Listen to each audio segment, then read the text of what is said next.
Bienvenidos a este segundo episodio de este podcast, El arte de amar y de crecer. Soy Silvana Chepare, psicóloga, experta en terapia de pareja, y en este espacio vamos a hablar sobre amor propio, autoestima, relaciones y bienestar emocional para que puedas amarte y amar en plenitud. Hoy hablaremos sobre un tema clave para nuestra vida emocional, la autoestima, cómo se construye y de quién depende. Muchas veces creemos que la autoestima es algo con lo que nacemos o que la dan los demás, pero la realidad es que es una construcción interna que podemos fortalecer con el tiempo, sobre todo siendo adultos, ya que somos más responsables de su crecimiento que cuando somos niños. Y esto es por muchísimas razones, pero la principal es que somos conscientes de su existencia y de cómo influye en nuestra vida adulta. Como especialista en terapia de pareja, puedo decirte que el nivel de autoestima que tengas influirá directamente en la calidad de tus relaciones.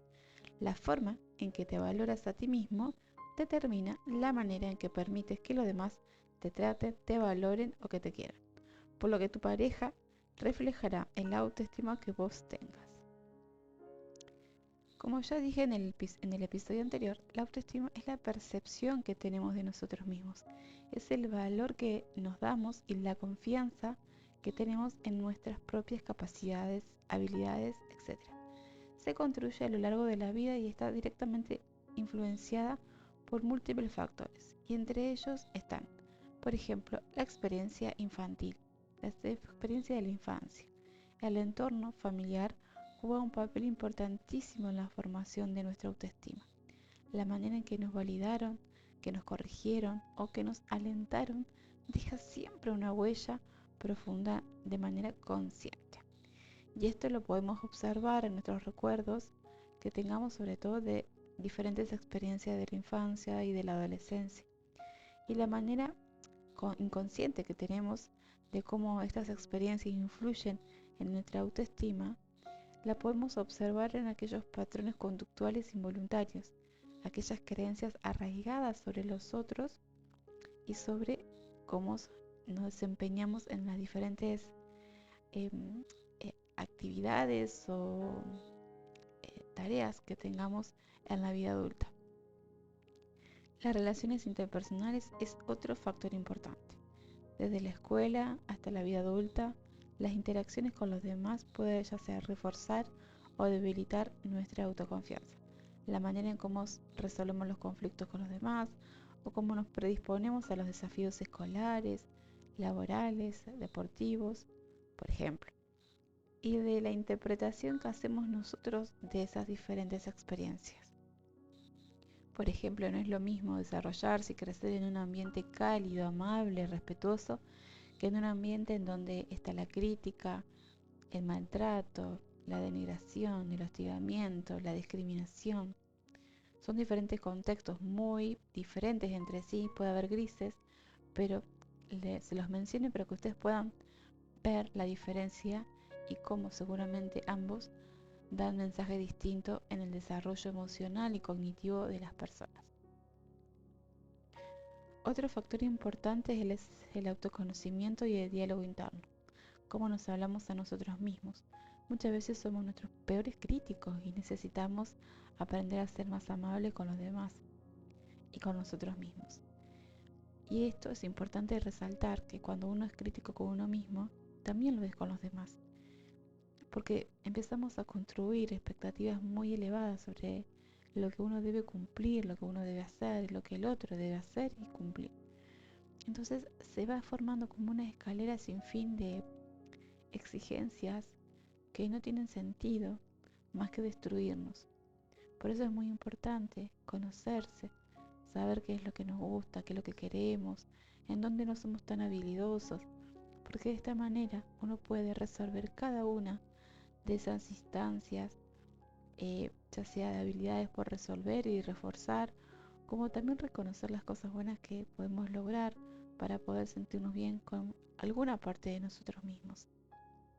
Y de esta manera, sumando cada partecita con la cual vamos aprendiendo a valorar, al fin del día vamos a tener una construcción importante sobre cómo somos, quiénes representamos, a quién representamos, mejor dicho, y de esta manera nos vamos conociendo y nos vamos posicionando en la vida adulta de un lugar distinto, mucho más cómodo, que fluye y sobre todo que puede establecer relaciones con los demás y con su contexto de manera más sana. Otro factor importante son las diferentes experiencias de éxito y de fracaso. Cada logro fortalece nuestra confianza, mientras que los fracasos pueden enseñarnos, si los manejamos de manera amable y respetuosa y con una mentalidad de crecimiento, nos pueden dar una instancia de aprendizaje superadora, aún más de aquellas experiencias en donde nos vimos fortalecidos por el éxito. Bueno, y la cultura y la sociedad sin dudas van generando estándares externos eh, de muchísima exigencia y de estereotipos que uno tiene que alcanzar. Son estándares que se expresan a través de redes sociales, los mensajes que recibimos a través de las publicidades, de cómo nos debemos comportar, a quién debemos imitar para poder tener ese éxito. Bueno, y todo esto va a influir en cómo nos percibimos, qué tan lejos estamos de esos estándares y qué tan cerca estamos. Ahí surgen las comparaciones, las expectativas de éxitos muchas veces son irreales, imposibles de alcanzar, sin percibir la realidad de aquellos desafíos ya alcanzados, los logros ya obtenidos a lo largo de la vida, porque se van camuflando en cosas que sí pudimos hacerlo, pero me falta hacer esto, me falta cumplir con tal cosa. Entonces fíjense dónde las personas van posicionando su percepción, en lo ya logrado o por lograr, o aquello no logrado, no obtenido, y de esta manera vamos sintiéndonos más contentos o menos contentos de acuerdo a esta percepción.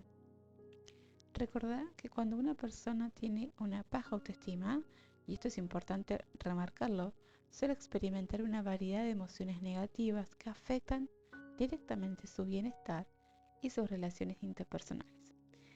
Entre ellas, y las más comunes son, por ejemplo, sentir inseguridad, esta sensación de no ser suficiente, ese miedo constante al rechazo o al fracaso, el sentir miedo a la crítica, al abandono, al cambio o a tomar nuevas decisiones, la tristeza, ese sentimiento tan profundo de vacío, de melancolía, de desesperanza, ansiedad, que uno la puede percibir a través de ese nerviosismo excesivo, la anticipación siempre negativa ante el futuro, ante cualquier acontecimiento que está por venir, la culpa, que proviene del autocastigo por los errores del pasado o las dificultades para poder perdonarse, la vergüenza, esa sensación de ser inadecuado, el temor a la exposición, la frustración por no lograr eso que uno desea, el sentirse estancado, el sentir que uno no da pequeños pasos que nos lleven a un lugar que deseamos. De esto surge después la comparación con el otro, ¿no? Esas comparaciones constantes que son vacías. Y es ahí donde surge después el resentimiento, esa creencia de que los demás tienen ventajas injustas con respecto a uno. Pero viene también de la envidia y sin dudas la rabia cobra un valor importante. El, el no poder cumplir todas esas expectativas, nos posicionamos estando en contra de nosotros, ¿no? El sentirnos desvalorizados y este enojo constante por no ser lo que queremos ser. Y fíjense cómo todos estos sentimientos tan fuertes nos van empujando hacia abajo en vez de ir hacia arriba, ¿sí? Con la aceptación, el reconocimiento y aún sabiendo que hay debilidades o defectos que podemos mejorar en nosotros. Y desde este lugar uno puede empezar a trabajar en poder buscar por dónde hay que ir para que estos defectos o debilidades vayan disminuyendo o podemos aprender a manejarlos mejor, ¿no? Entonces, a ver, con todo lo que yo ya mencioné anteriormente, la pregunta clave que dio inicio a este episodio fue de quién depende entonces nuestra autoestima. y acá es el punto más importante que me gustaría que ustedes presten muchísima atención.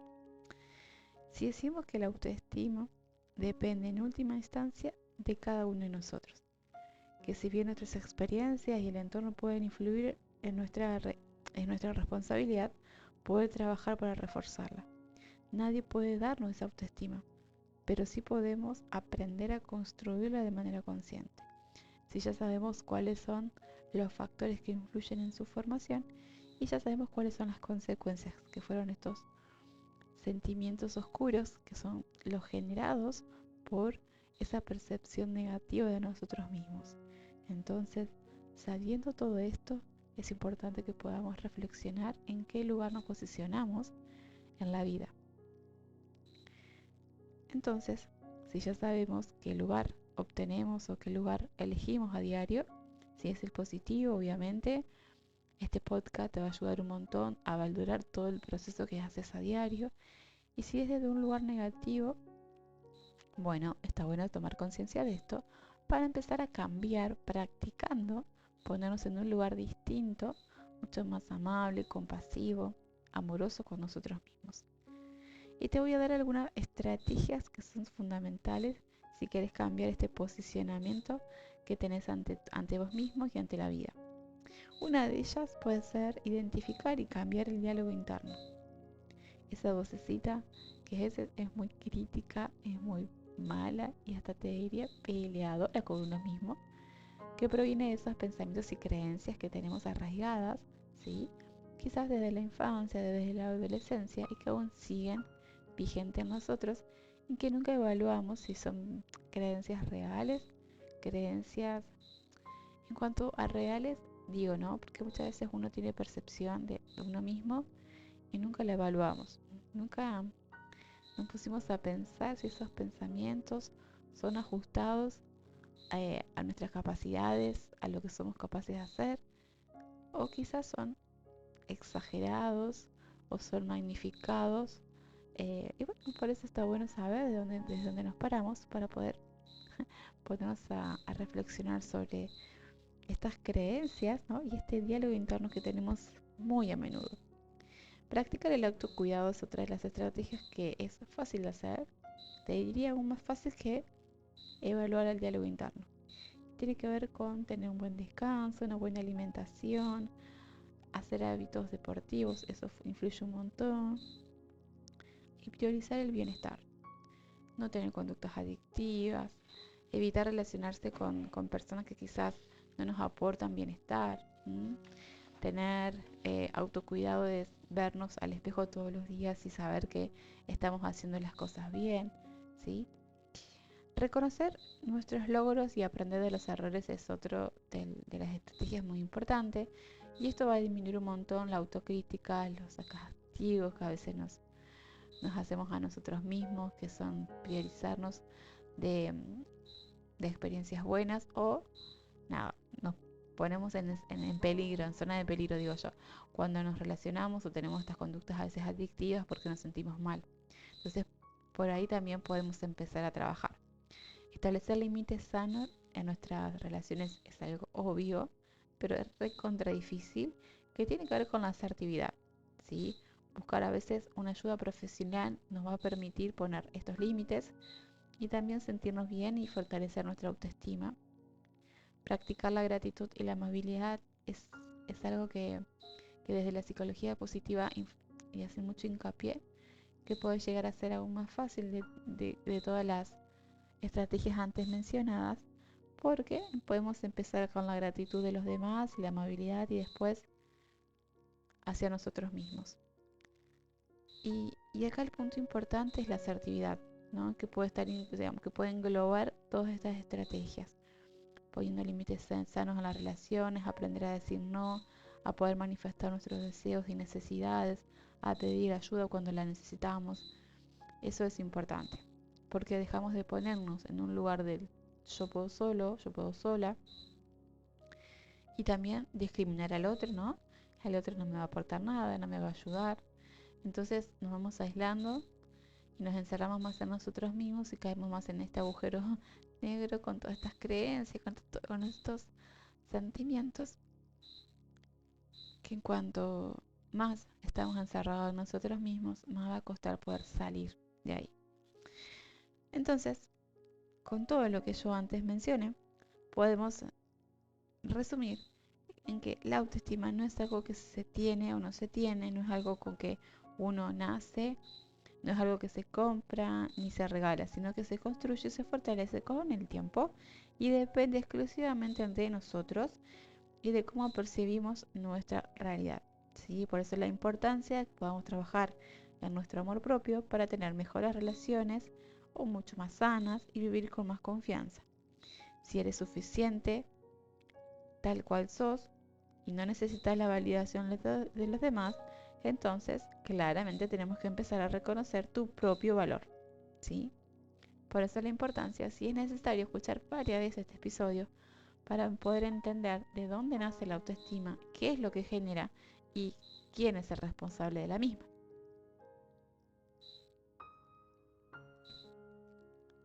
Si te gustó este episodio, te invito a seguirme en Instagram, en TikTok, en YouTube, ¿sí? Como Link Silvana Chepare. También puedes visitar mi blog donde encontrarás material gratuito para descargar como cursos y ebooks. Te invito a trabajar en tu amor propio y en tu autoestima haciendo mi curso de amor propio y autoestima, que está publicado en mi blog, ¿sí? En él encontrarás ejercicios sumamente prácticos para que vayas fortaleciendo esta postura que fue la que remarqué en todo este episodio, ¿sí? Para que lo vayas resolviendo a tu tiempo. Seguramente te va a ayudar a que cambies ese chip que te has armado y te ayudará a reemplazarlo por uno mucho más funcional, saludable, que te liberará de las creencias limitantes, del miedo, sobre todo la ansiedad, el dolor y la frustración. Y no te olvides a suscribirte a este podcast para que sigamos creciendo juntos, ¿sí? Nos vemos en el próximo episodio donde hablaremos sobre cómo saber cuál es el nivel de autoestima que puedas tener, ¿sí? Hasta la próxima.